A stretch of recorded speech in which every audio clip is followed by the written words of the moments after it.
booties for black girl nerds.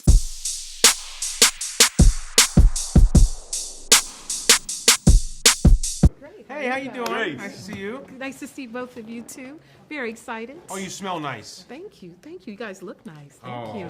I can't smell you from here. I'm congested. He does not smell nice, I tell you. I've been sitting next to him for a while, and it's a real stanky suit. You don't have to go for that, Chris. You don't have to go for that. Thank He said you. you stink. I did. That's what I heard. That's what I did say. You heard me right.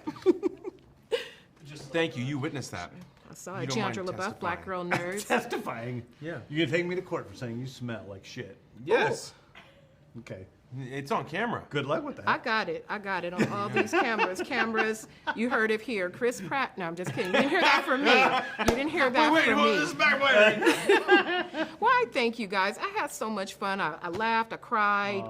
And, beginning with you, James, it's really wonderful when you can have a project and take it all the way to completion, see a vision Yeah. all the way through. Few directors don't get that opportunity. How do you feel about now? Do you feel like you were able to get in all the things that you wanted to get in over the course of this storytelling? I think all the important things, sure. Of course, there's tons of ideas I had over the years. I've written Bibles of like the different planets and the cultures on those planets, the different characters' backgrounds and all that stuff. But I really got the main things I wanted to get, the story arcs for Rocket, Peter Quill, Nebula, and the other characters. So I felt, I feel really good about it. Mm-hmm. And for you, Chris, with that and your relationship with Peter and learning him from when you first met him on the paper until now, how has your relationship with that character changed from the first film to now? Just your own personal connection. Wow. I mean, I have a deeper understanding of who he is. All of the evidence of who a person is, the life experience that makes them, but also the DNA of just who they were born to be, that little divine spark within them. I've always added my own soul to this guy, and that's who he was, but it's his life experiences that have made him who he is. And so the more I've played him, the more I've gotten acquainted, as he's also learned who he was based, on his relationship with his mother, and accepting that, on understanding who his father was and who the person who raised him was, and coming to understand that, learning to be, learning how gratifying it is to fight for something bigger than yourself. All of these experiences that he's gone through have helped him to define who he is. What? Why are you laughing at me? That was beautiful. That was so. Don't do him like that. That was beautiful. We've been trapped in this room all day long. We're slap happy, and then I just think of something that you said like in the last interview. I start laughing, so it's like, it's the worst. Anyway, sorry. This press junk has been going on for a while. Okay. We've been around the globe. We went like literally. We flew all the way around the planet. He lost it. Well, I was bored by what you were saying, and I was thinking of some. Oh, wow. Some other funny stuff that you were saying earlier. I was not some more bored interesting last things. You were in it, right? Sorry. You were in it. I'm sorry. I'm ruining your interview. We were in here. No, you're giving it a little bit of color, and that's good. But what we were saying was some deep stuff, probably over your head. That's fine. Okay, well then this is what I really want to know. Okay, so looking at the trailer, because we're keeping it very spoiler free. Good. What animals didn't make the cut? Because some of these animals are a little bit off the chain.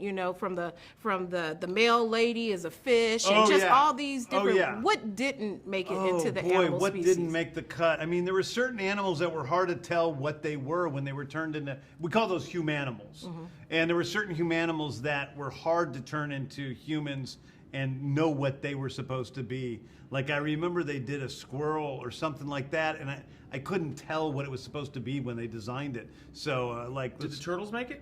The turtles are in there. Turtles, boars, a panda, a panda bear.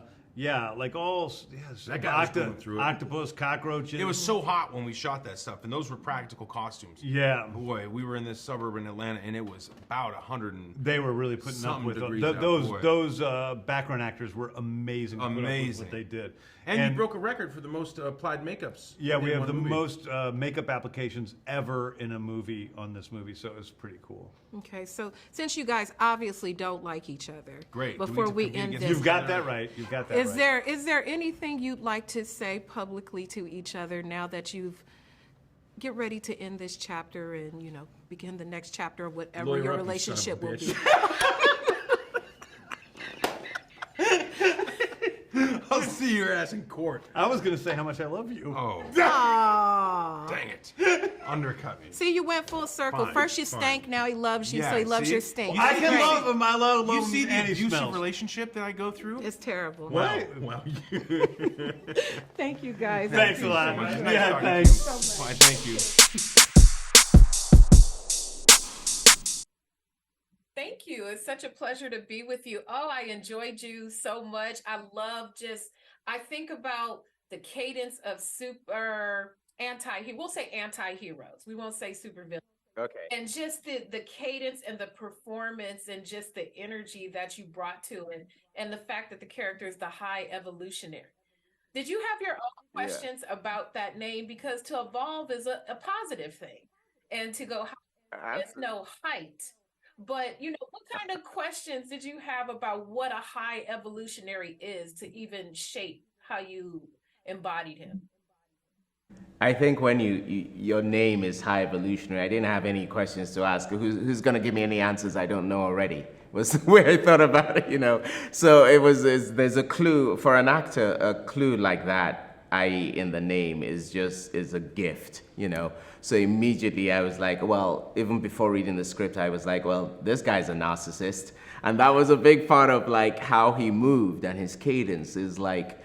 I remember having the thought that I assume people love hearing me speak, was a thought I had for this character. So it was all, and I remember thinking that, I'm so glad you picked up Kaden. I remember thinking that I'm gonna really, I don't know why or how I heard it, but I felt there was an innate rhythm in the way James was writing him, that I really enjoyed playing certain parts, and I really did add certain parts, and all this stuff, and there was music to it. And whether that's just my theater background imposing myself, or whether James wrote it that way, I don't know, but that's how I felt I could really enjoy this guy with his lyricism. Mm-hmm. And the introduction of that, it's such a wonderful crossroads to the story that we will learn that that the Guardians are involved in.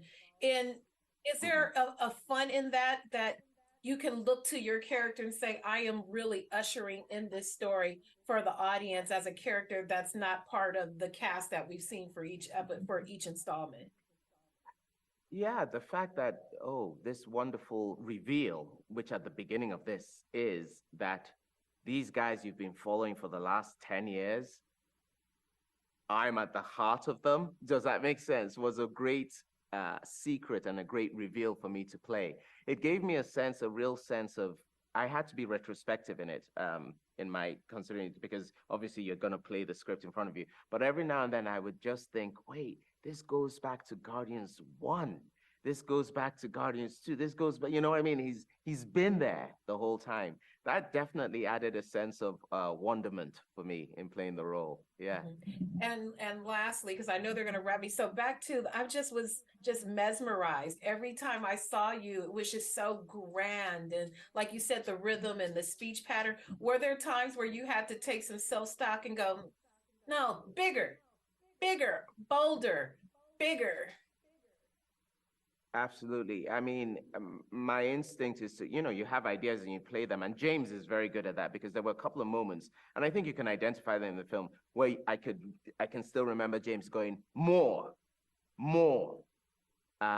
And for an actor, that's both a very terrifying and wonderful place to be at, because you don't know if you can give more. You don't know how much further you can get, But what we did do is we made sure that the parts where we went as far as we could were balanced out by the parts where it was definitely still waters run deep.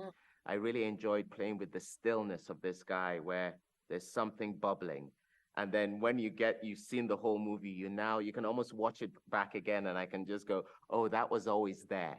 We just didn't see it, But there were some wonderful days where I came home needing to go on vocal rest and stuff, and it felt, although it was a film, it genuinely felt like I'd done my 8th show of Othello in the week. Do you know what I mean? I felt like I needed to rest, and to have had such a fulfilling experience doing this movie that took me back to my roots in many ways was beautiful. Okay, one real quick last one then. So if you could compare the Absolutely. High Evolutionary to any theatrical character that you performed, you know, with your theater background, a stage character, Shakespeare, any of those, anything, any iteration of anyone that you've ever done, who would you compare the High Evolutionary to? Not so much his story or trajectory, but when I think of the rigor I had to tap into and the range of emotion I had to play with this, I have to think of playing Hamlet. Because Hamlet sort of like, I remember having that sort of emotional rigor in playing him, you know? And again, he's nothing like Hamlet, as we know, but that need to go from 0 to 10 to 3 to 14 to whatever, all in one scene, it really reminds me of playing Hamlet. That's awesome.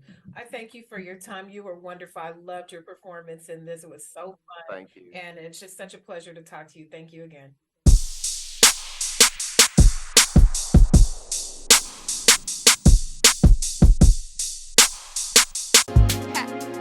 Better shake your booties for black girl nerves. Better shake your booties for black girl nerves.